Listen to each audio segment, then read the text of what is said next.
The European Union was planned long before the name was even mentioned, long before even the European Economic Community was mentioned. It goes way back. It involves the House of Rothschild, of course. If anything is happening of serious manipulation and conspiracy, then the House of Rothschild will be in there at operational level. And one of the other so-called elite families is the Habsburgs, and of course Otto von Habsburg has been involved in the manipulation of the European Union, is now for long before, like I say, it was ever mentioned. The idea is very simple. If you are the few and you want to control the many, you have to centralize decision making, you have to centralize power. The more points of decision-making you have, the more diversity of decision-making, the less power any small cabal is going to have at the center. So the idea has been over not just hundreds of years, but thousands of years, to incessantly centralize power, to centralize decision-making. If you think back a little way, humanity was assembled, if you like, in tribes, where there were lots of tribes in these different areas of land, and the tribes were making decisions over what happened in the tribe.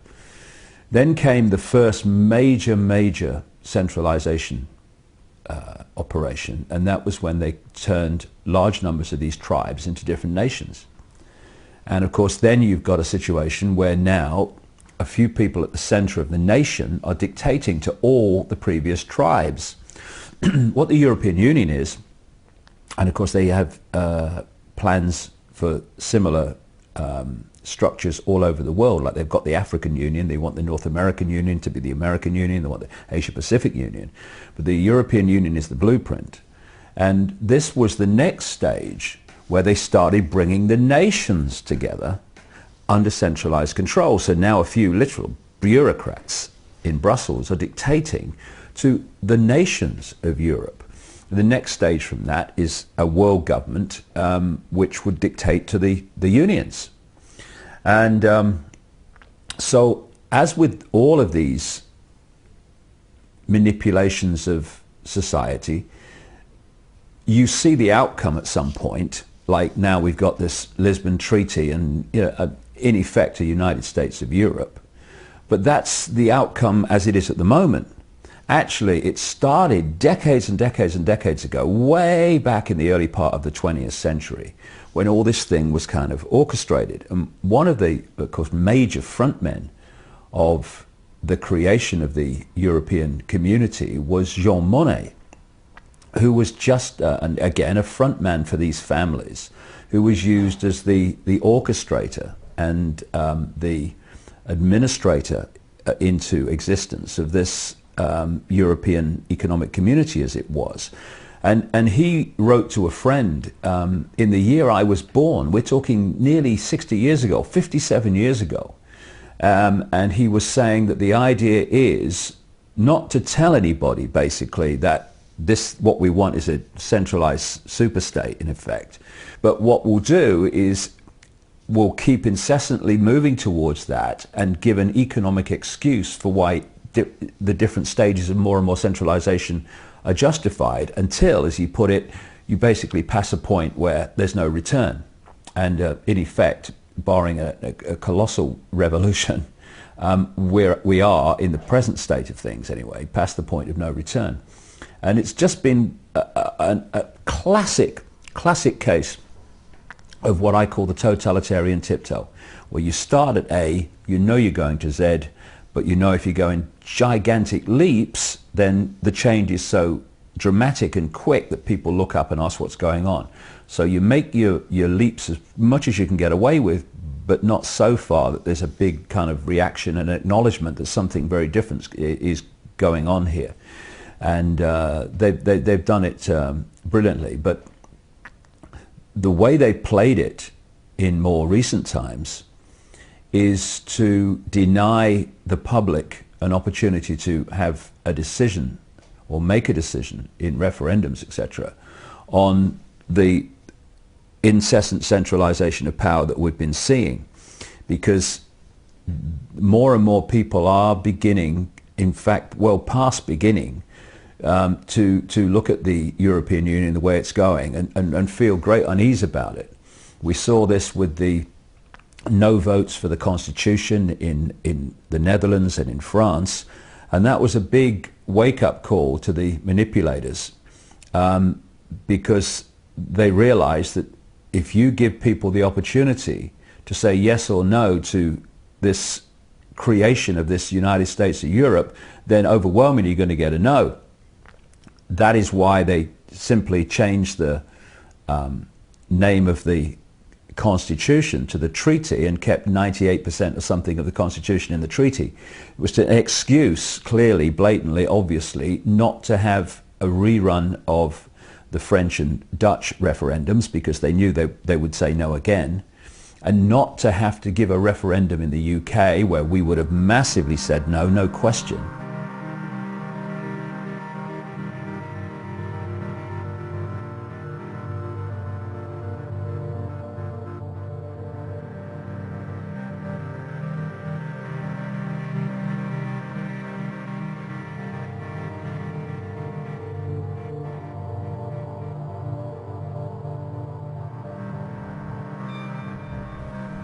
The arrogance and the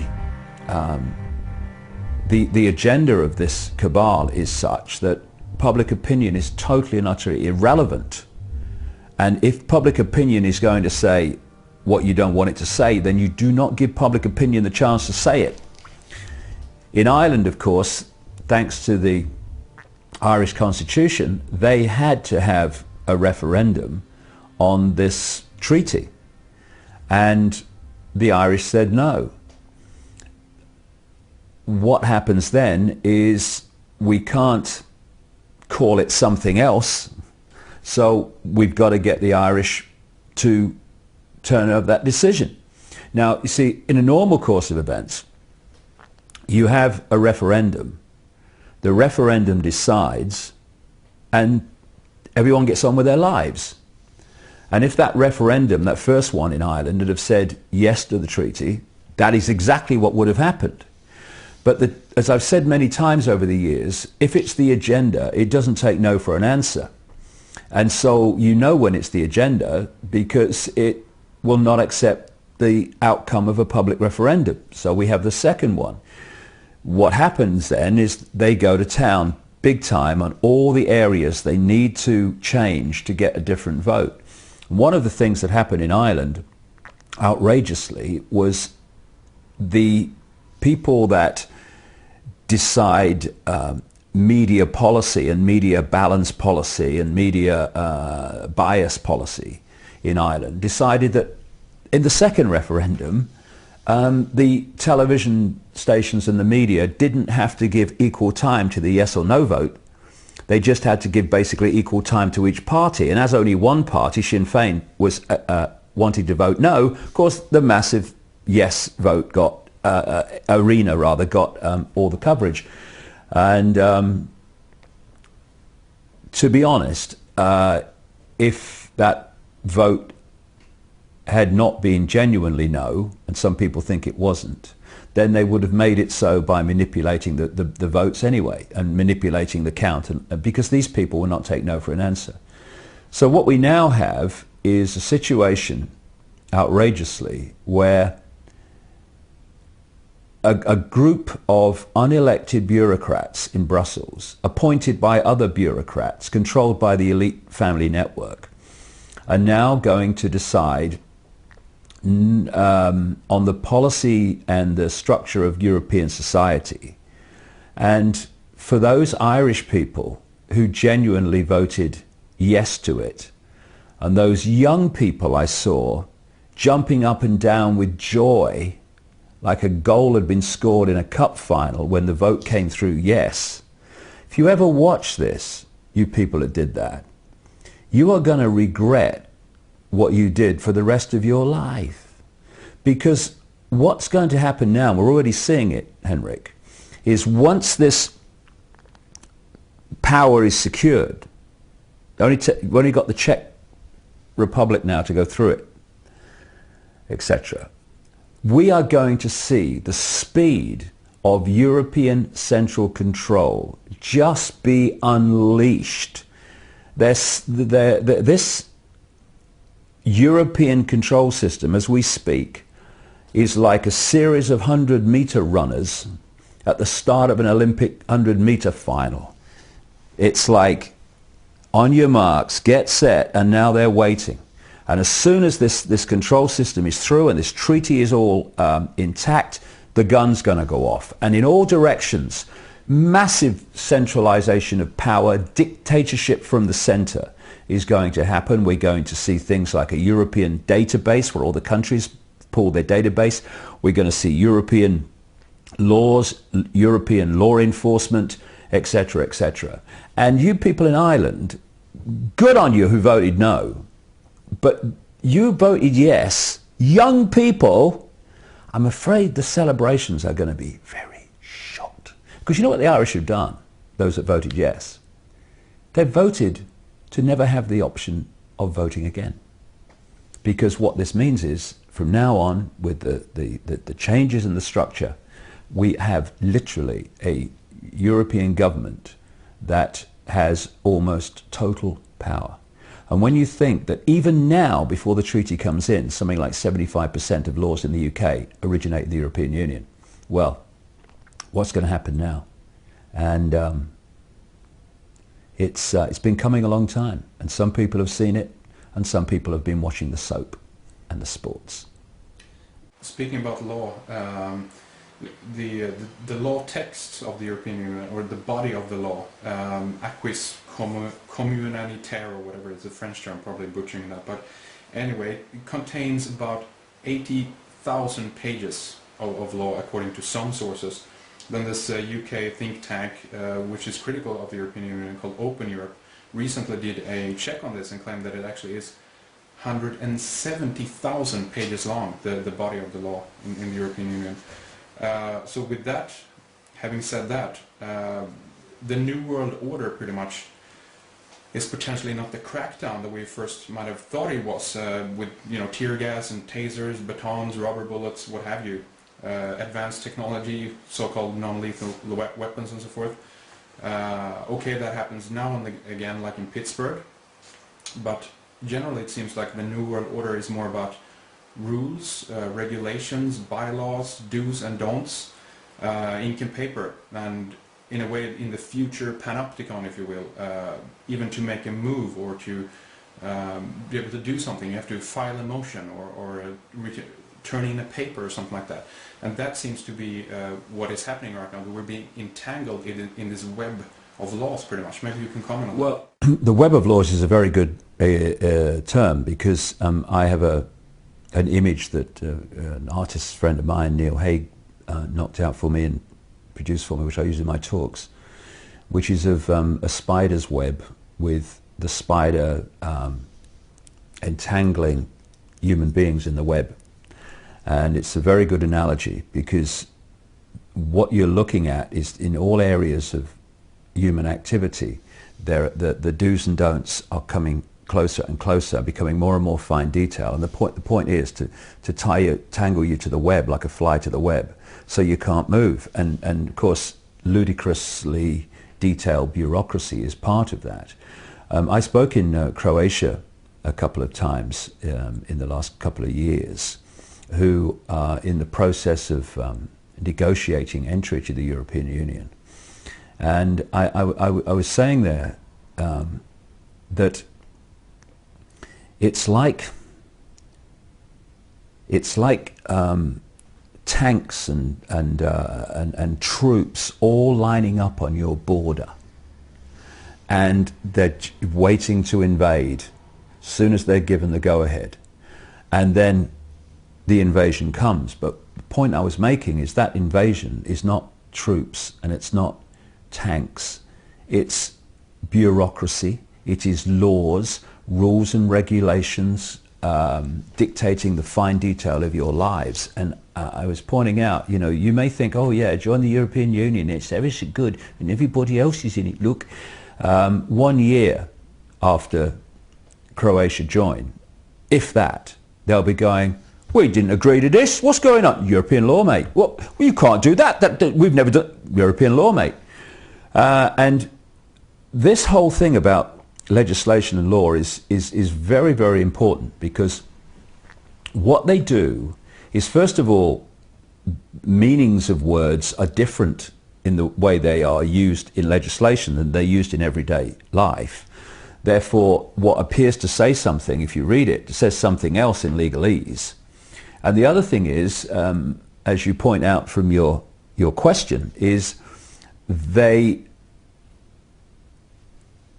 explode these words and clauses and subclauses across pages and pages and pages of legislation, and the politicians who vote for it have never read it.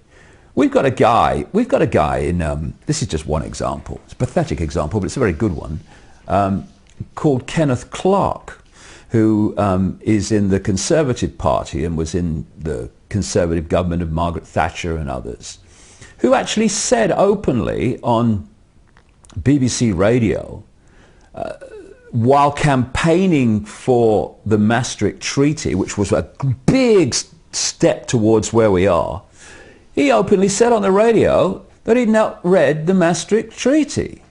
And so what happens is, and this is not just in the European Union legislation, it's done in all legislation, that they vote for it, and then something will happen. Oh, I didn't vote for that. Yeah, oh, over here.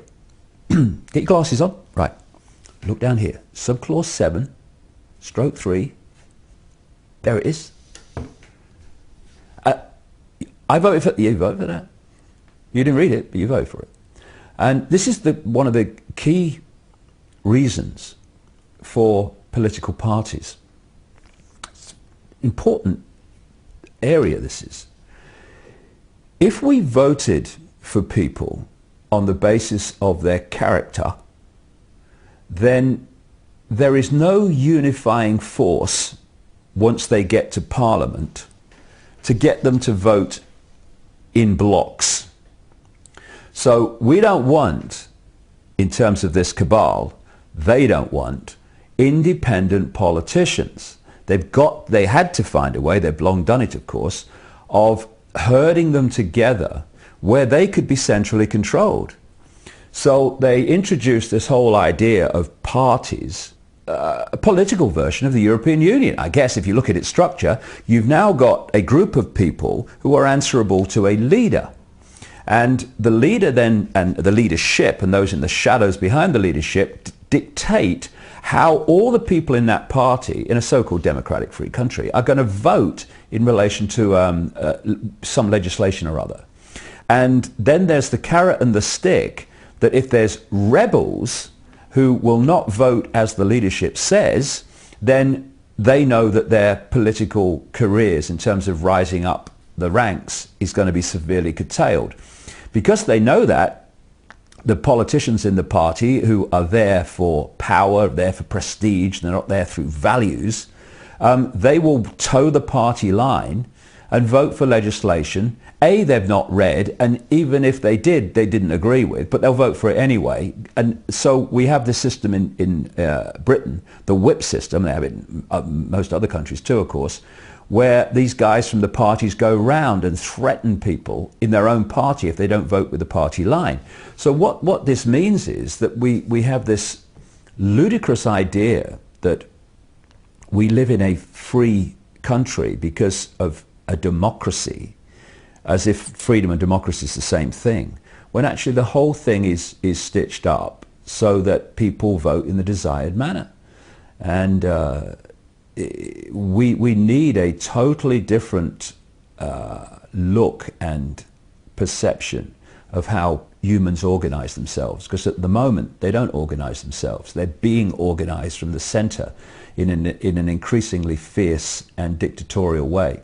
You touched a little bit on the Lisbon Treaty, obviously. The Irish voted yes. Either they were scared into submission because of the economic situation, which is happening right now, or maybe the 2.4 billion pro-European propaganda euros, tax funded by the way, Maybe those worked its charm on the Irish people as well. And there's a number of things now that are going to be implemented under the Lisbon Treaty. And there's two things, maybe if you can comment on this. One of them is the death penalty in the EU in the case of war, riots and upheaval, whatever that actually means, upheaval. And also the potential upcoming future president, unelected president of the European Union. Some say Tony Blair, recently converted to Catholicism and all that, the whole background story on that guy, war criminal, liar. If Tony Blair converted to humanity, it would be a start. He's not managed it yet. What's your take on the implementation of the Lisbon Treaty and these things? Mentioned death penalty and Tony Blair. Do you think that they will be implemented and enforced? Do you think Tony will get in as well? Well, I think that's the way it seems to be going, and different people like Sarkozy, who I wouldn't trust to tell me the time in a room full of clocks, and Berlusconi, both of which are close associates of Tony Blair, because they're all in the cabal. They're pushing him, and Tony Blair is the classic frontman for this whole conspiracy, because he has no values, he has no sense of decency, he has no empathy with the consequences for others of his actions. And wherever he has been in power, war has followed. The 10 years that he was in power as Prime Minister of Britain, he took the country into war after war, in league with the United States. Both countries controlled by the House of Rothschild. That's why they move as one unit. And it's why Israel and Mossad move as one unit with America and Britain, because that's one of the great fiefdoms of the House of Rothschild. It's all comes back to them at operational level in the end. And so Tony Blair will implement anything that he's told to implement. He's the ultimate yes sir, no sir, anything you say, sir. And of course, at the moment, after his time as Prime Minister and before he probably becomes the President of Europe, he's had payback. He has been given enormous amounts of money for doing nothing in terms of advising JP Morgan Chase, phenomenal amounts of money for sycophantic, bland, say-nothing speeches. And he's getting payback for services rendered when he was Prime Minister of the United Kingdom and did whatever he was told. We had a situation when he was Prime Minister where even when members of the cabinet resigned in various situations, sometimes in protest over the Iraq War, where they actually said there was no cabinet government in Britain, because those in the shadows were basically making the decisions through Blair, and what the rest of the government decided or thought was irrelevant. And now, if he becomes the President of Europe, if you look at his track record, you look at the people behind him, you look at what the agenda is in terms of a third world war to complete the process to world government, world central bank, world army and all this stuff, he will take the European Union into a war. I mean, he knows no other way. And so the very fact that this was pointed out to the Irish people, what you're voting yes for is almost certainly this valueless, lying cheat to become, in effect, your head of state. And they still voted yes. Yeah, Turkey's voting for Christmas. And Christmas is coming, by the way. One of the things that kind of I'm currently working on, so to speak, in terms of the film that we're working on, is a theory rather at this point. Some of the evidence seems to point out that the European Union is basically the recreation of the Roman Empire, or the Holy Roman Empire, pretty much. Yep. The Lisbon Treaty documents, once they are signed, are, for instance, they're lodged in Rome. The major step forward in the EU back in '57 was, of course, the signing of the Treaty of Rome, yeah. Tony Blair converted to Catholicism, again, potentially becoming the first president. Otto von Habsburg, the Pan-European Union, seems to favor a Catholic, or at least a Christianized, anti-capitalist European Union. Based on the Constantine Creed, or the Constantine time, where of course Constantine the Great was the head of the Holy Roman Empire, which is, you're quite right, they want to create. And Otto von Habsburg even uses the name Constantine when he's talking about what he would like the European Union to become. And he wants a president for life, not just a president for a specific number of years. And continuing on from that, many of the so-called founding fathers of the EU, you mentioned Monnet before, Robert Schuman, Konrad Adenauer, Joseph Beck, Alcide de Gasperi, Paul Henry Spaak. They've all been in some kind of accordance with Christian Democrats, Christian Social Democrats, or Catholic. Some of them are Jesuit trained and so forth. So to you, is that evidence that at the core the European Union is going to be Vatican/Catholic, or is rather a creation of the Catholic background, and Vatican basically is behind it? Is that what you see as well, or do you have any else to add to that or comment on? Well, Rome is the center of so much, and there's a good reason for that. When these network of interbreeding bloodlines came out of ancient Mesopotamia and ancient Egypt, Sumer, Babylon, at least one stream of them, and their priesthood is the secret society network through which they operate, relocated to Rome and created the Roman Empire. Of course, it created the Christian Church. But the Christian Church, the Roman Church, now the Roman Catholic Church, was the Church of Babylon relocated. And the holy days of the Church of Babylon, or the holy days of the Church of Rome, just use different names. The Roman Church Trinity of Father, Son, and Holy Ghost is another version of the Babylonian Trinity of Nimrod, Tammuz, the virgin-born son, and Queen Semiramis, Ishtar, the goddess of Babylon. And they symbolized Queen Semiramis in Babylon as a dove, and they symbolized the Holy Ghost in the Christian Trinity as a dove, which is the goddess. And what they also did was take all the attributes that the Babylonians gave to Queen Semiramis, Ishtar, like the Queen of Heaven, Virgin Queen, great, all this stuff, and they gave them to Mother Mary. So the Roman Church is the Church of Babylon. That's what we're looking at. And so it is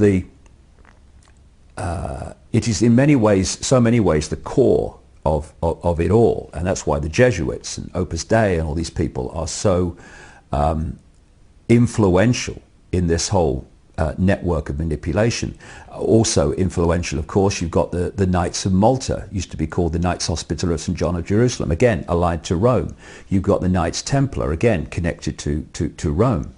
And so yes, that's a massive vortex of control and manipulation, and it's no accident, as you rightly point out, that we have the Treaty of Rome and all these things within the European Union. And London is another major operational centre, but Rome is massive, and it is a recreation in so many ways of the Roman Empire, because people don't realise that the Roman Empire is supposed to be from history, but our very laws are created on the Roman system. You look at the architecture of Washington, D.C., you look at the architecture of major buildings in London, like the Bank of England and so on and so forth, and you're looking at Rome. And Rome never went away. It just changed the way it operated, went underground rather than in your face. And we're actually seeing, Henrik, almost a cycle being completed now, because there was a point where people were rebelling against overt, in-your-face dictatorship, i.e. royal diktat, kings and queens dictating everything. They rebelled about that, and that this was a problem for the control system, the emerging control system. So they had to start to do it another way, and they did it by moving these elite bloodlines, although they kept some in the royal families like we have in Britain, etc. But most of them went into what I call the dark suit professions and introduced this thing called democracy. And they had politicians which appeared to be voting in relation to what people wanted, and they were being elected by people. And then you had the corporations, and you had all these other things. All these dark suit professions of this cabal and their agents and gophers were running this system. And for a long time, they ran it because they had to, as if people were free, and they equated freedom with democracy, which is just dictatorship by the majority, or even dictatorship by the minority in many countries. And people bought that. But what we're now seeing is the movement getting ever faster to the point where people are beginning to see again, as you know from your program, and I know from traveling the world and talking and researching this, more and more people are beginning to see again, actually, we're being controlled. It's almost like it's a return to, we're not having kings and queens dictating to us just because of their bloodline. And now people are starting to realize, hold on a second, in a different form, that's happening. And so we're seeing the European Union and all these other institutions of power becoming more and more blatant in the fact that that's what they are, dictatorships. And so this Rubicon that's been crossed with this Lisbon Treaty is going to take us into an era very, very soon where vast numbers of people will realize, actually, we're seeing another version of what humanity rejected centuries ago, which is the overt dictatorship by the few of the many. How we respond to that will decide how long it goes on for. You mentioned, which is interesting, basically how the Roman Church has been built on a previous religion, pretty much. Right. They also use the name Europe. Europe, of course, which comes from Europa. Which is another name for the goddess, another name for Semiramis, and the goddess under so many names in different communities and societies. Absolutely. We're seeing it re-emerging from behind the shield, from behind the smokescreen. Because in one way you can look at that, the EU even have, in some cases, statues of Europa riding the bull, Zeus, you know, and in Christian lore that could be interpreted as the woman who's riding the beast, you know, the harlot. If we look at it from the Bible again, it's Babylon the great, mother of harlots and of earth's abominations. So in one way you wonder, which one is it then? Is it that she's the bride of the devil or the mother of God here? Who are we talking about? Because if I just show you quickly, you've probably seen these images already. But that's the comparison of the European Parliament and Peter Bruegel's Tower of Babel. And of course, merged together, they look like the same. So are they building the Tower of Babel, or are they building the Babylonian Empire again? But they're doing that under the guise of Christianity. Or what do you think is going on there? Well, all the way through this period, from Babylon, Sumer, ancient Egypt, right through the present day, the same network of interbreeding families and bloodlines have been at work. And they've been following the same religion, worshipping the same, quote, gods. It's all been the same stream of belief, of manipulation of families all the way through. But there have been periods where they've had to hide it. And there's periods when they've put it in front of our faces because they were confident enough that they could get away with it. So if you go further back, they were openly displaying their human sacrifice, their idols, their symbols, the whole thing.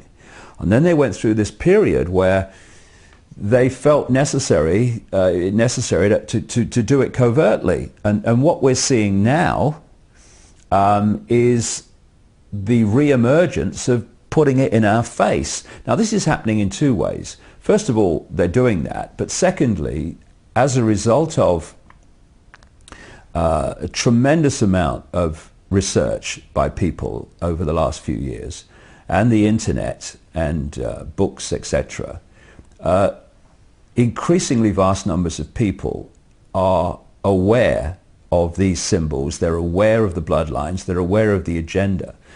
And what's actually happening, what conspiracy research is actually about, is bringing from the subconscious, the subliminal, to the conscious mind. So if you show someone a subliminal advertisement, for instance, and they look at it, the conscious mind won't see it. Almost everyone's conscious mind won't see it. When you point out where the subliminal is, and then show it them again and again, anytime, the first thing they will see is the subliminal they couldn't see before, right? This is the way it works. I mean, it's amazing, but it's the way it works. Because what you've done is you brought it to conscious awareness. Now, as researchers, etc., have brought these things to public attention, they are bringing them out of the subconscious, out of the subliminal. And so people are seeing these things like they wouldn't have seen them before. So to an extent, they're putting it more and more in our face. But allied with that, people are seeing it more and more. Because a lot of things that were there before, like the Statue of Liberty, which is a classic representation of the goddess of Babylon in the way that she was portrayed, holding the torch, the lighted torch, which was the symbol of Nimrod, the Babylonian father god. And actually, she's actually standing in New York Harbor on a depiction of the sun. So it's all kind of sun-moon symbolism, which is basically the religions of these people, because that's another story. The sun-moon is covertly hiding the real meaning for those symbols. But so people are seeing it more, and will go on doing so, because these families are seeking to impose a global Roman Empire and a global Babylonian Empire, if you like, and therefore the symbols that they will use will be the symbols they've always used, and that's where it's becoming more blatant to people as they become more aware of what's going on. If we look at some of the more obvious symbolism of the European Union, if we look at the flag then, for instance, again, we have the 12 stars in the flag. Do you think that that's an astrological / zodiacal reference? Is it a Catholic reference with the Mother Mary and her 12 stars around her head?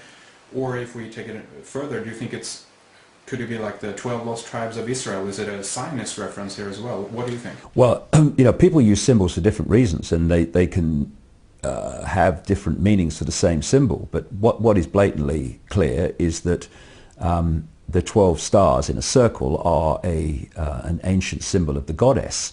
So, in the book of Revelation, which you can read in the Bible, you've got the 12 stars around the goddess figure. And the story that's told, cover story, is that there was a gentleman who was involved well before the European Union and the European community became established, who was involved in the background early administration of the whole process of introducing it, who was walking along and looked up, and he saw a statue of Mother Mary, and he looked up and he saw the stars around her head, and it was a clear blue sky, and he looked up and he saw the stars and the clear blue sky and said, that must be the symbol of the European Union. And he went along and he said it to his associates, and they said, that's a good idea.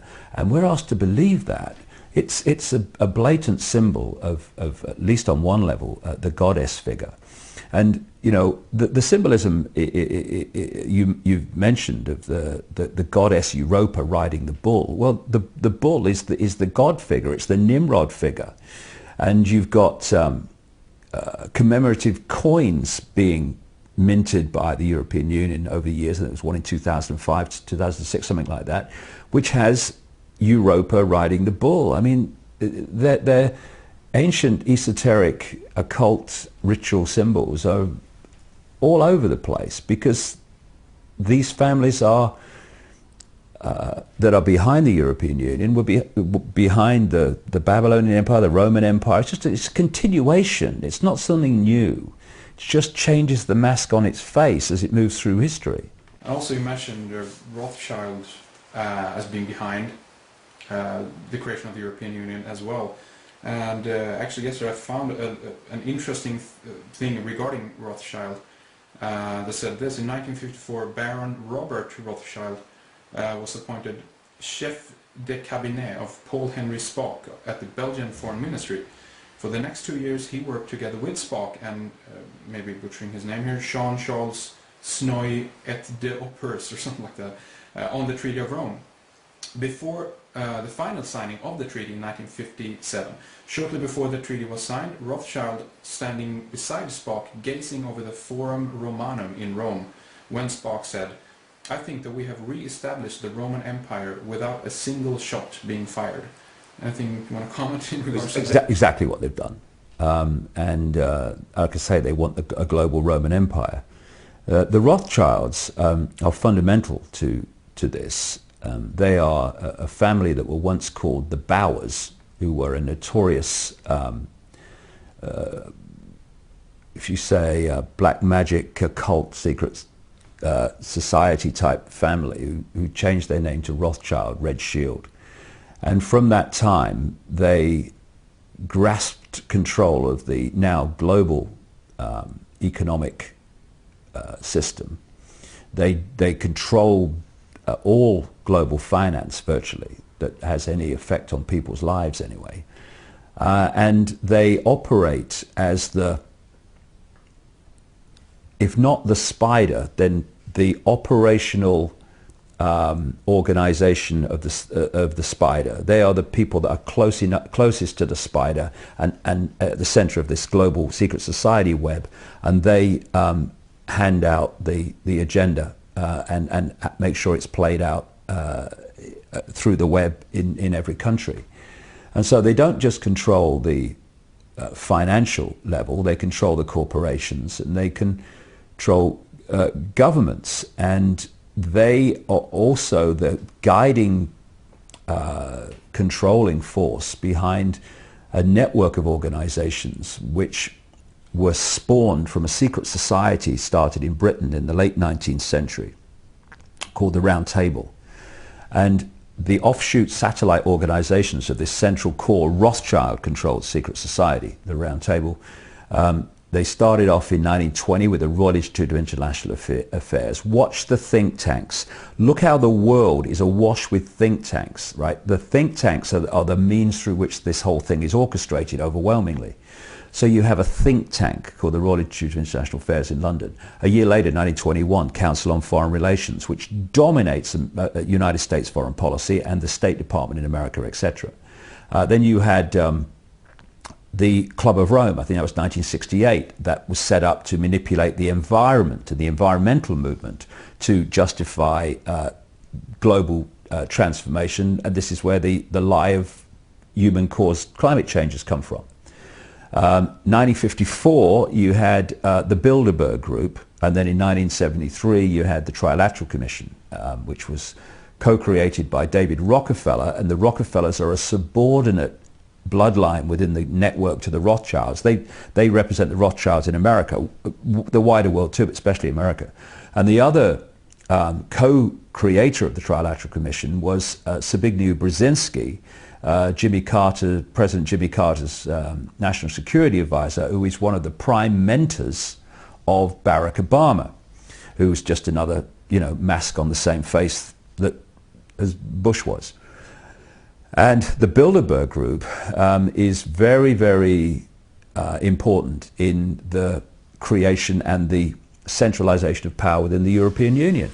For people who are new to these organizations, what they are is coordinating networks to coordinate a common policy, a common view among different countries, different people in banks, people in government, people in NATO, people in intelligence agencies. It's to create a coordination of view and of policy.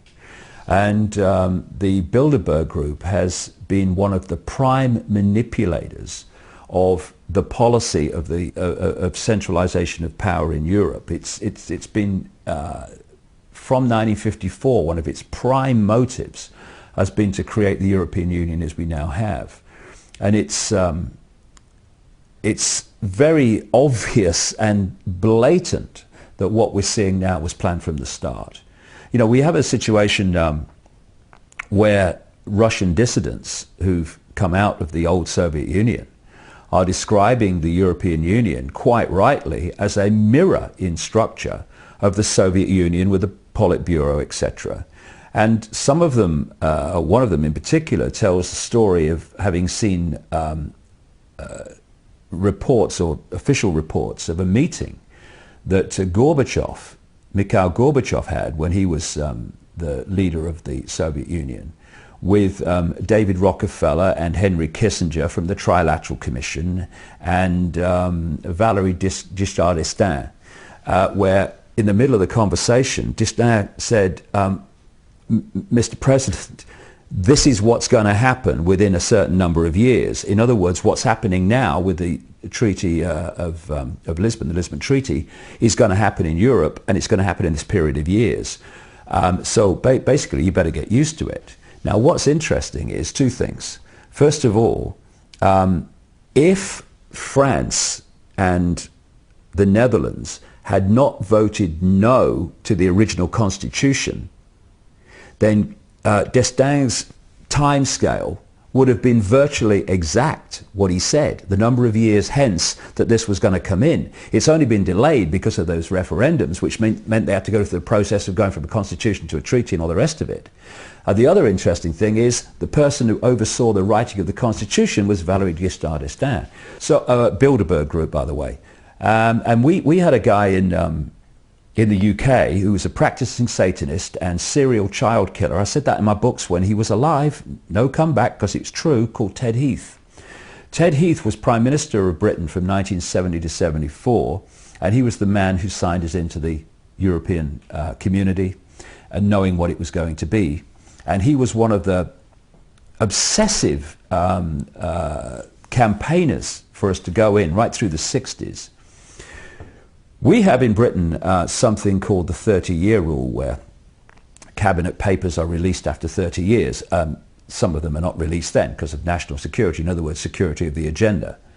But what came out in the 30-year rule in terms of Ted Heath is he had agreed, while denying it in public, to the rundown of the British fishing industry, the rundown of British agriculture, the rundown of manufacturing industry, right at the start.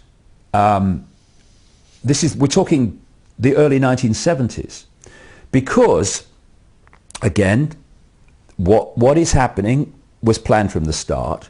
They have had this whole plan of turning the whole of Europe into effect a single unit.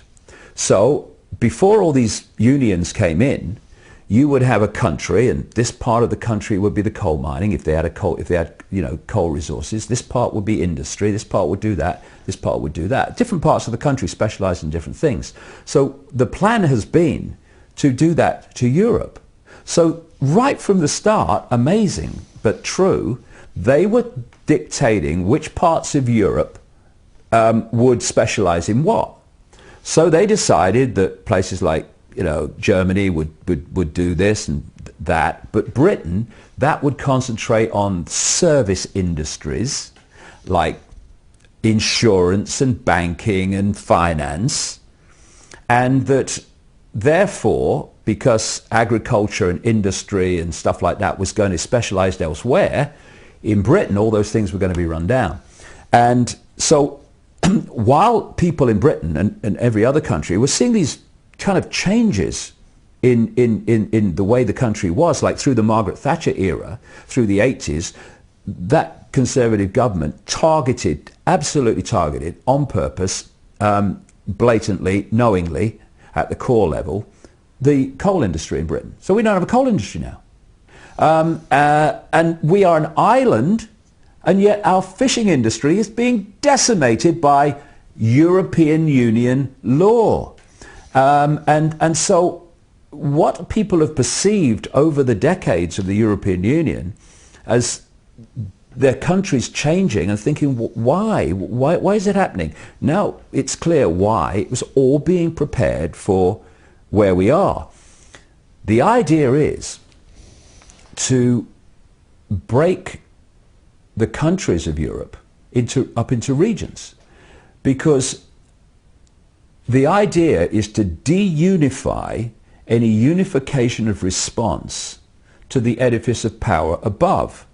Now, if you look around the world, whether it's the family, whether it's any grouping that can pull people together as a unit, and in a unified way, a unified response, they're being targeted. And one of those unification forces is a sense of nation, a sense of country. So what we're seeing, not just in Europe, but blatantly in Europe, is the bringing down of borders. For what? For what reason? Same in America, it's happening. So that people from other cultures can pour into other cultures, and people from this culture can pour into that culture. Now, on the face of it, people might say, and I might agree with them, well, you know, we're all kind of just human beings. But if we're going to be streetwise, we need to understand not just what's happening, but why it's happening. And why it's happening on one key level is the plan is to destroy any sense of nation, any sense of unique culture. I'm now seeing articles, and I have been for a while in British newspapers, saying, what is it to be British anymore? You know, is it eggs and bacon for breakfast? I mean, is it fish and chips? What is it to be British anymore? What's it mean? And that's the idea. The idea is to break down any of that. And I don't say that from a nationalistic point of view, because I don't actually recognize myself as British. I'm just consciousness having an experience. I mean, you can stick all the other labels. I'm not interested. But if we, like I say, if we're going to be streetwise, we have to see what is happening from the perspective and the intended outcome of those that are doing it. And this is all part of destroying a sense of uniqueness in any way. So you've got this great blob mentality that we call Europe. And if you've got a real strong sense of nation, this is why they're doing the same game big time on the United States, which at one point had a massive sense of nation and what it was.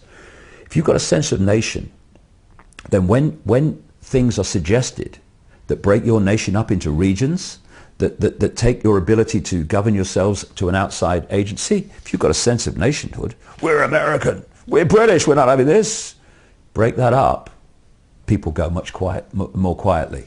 And that's the idea. They want to, and the other interesting thing is some of the maps that have come to light that have been in British newspapers from time to time over the years, they don't just turn Britain into a series of regions, but they take this region of Britain and they clump it together in a regional group with a region in France and a region in Scandinavia.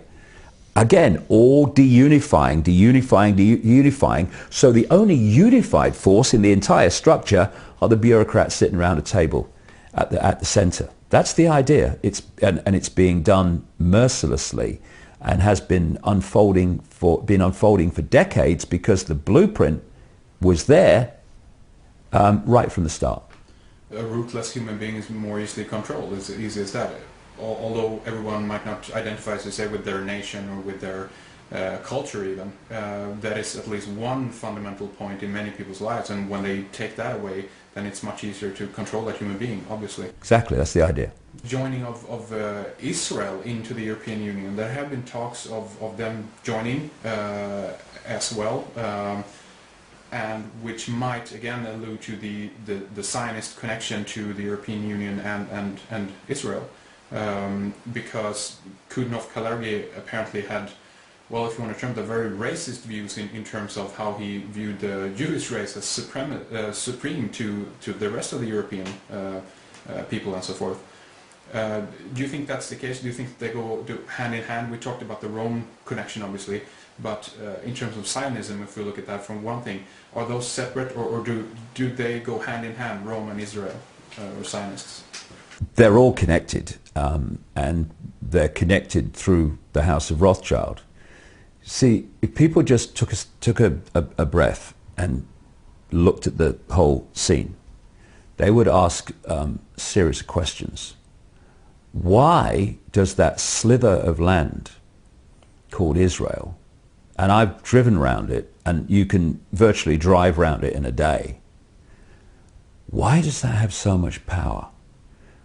Why is it the biggest, by far, recipient of American aid when it is one of the richest per capita countries in the world? Why does it have the biggest F-16 fleet outside America?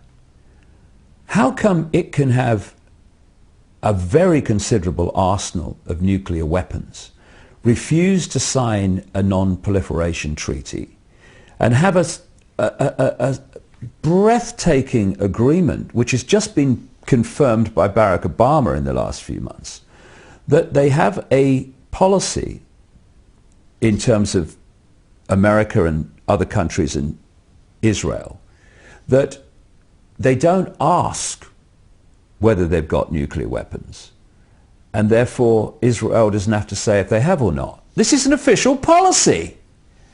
Why, when they pepper bomb the most crowded piece of land in the world and instigate slaughter on a shocking scale, does the international community, apart from one or two people, say nothing? Simple. The House of Rothschild controls Israel. It created Israel. And more than that, it created a political philosophy. Note, a political philosophy called Zionism. What they've brilliantly done, though it's breaking down, is they have equated Jewish people as a race with Zionism, which is a political philosophy. And at its core is a secret society, connects into the other secret societies. And so if you challenge Zionism and its horrors and its impositions and its hypocrisy and its slaughter, you are equated with being prejudiced against Jewish people. What they don't tell you is significant numbers of Jewish people actually are appalled by Zionism and actually openly protest against it. And there's some fantastic young people in Israel that refuse to serve in the military and end up in jail because of it. And, you know, they are incredible people to have that sense of value. The questions that I've just posed can be answered very, very easily. The House of Rothschild control American politics. They control the neocons that control Bush. They control what I call the democons that control Obama. And in the White House, as I speak, we have the White House Chief of Staff, Rahm Emanuel, who is the puppeteer, immediate puppeteer of Obama, and his father actually served in an Israeli Zionist terror group called Irgun, which, with others, bombed Israel into existence and forced 750 to 800,000 Palestinians to leave their homeland after 1948.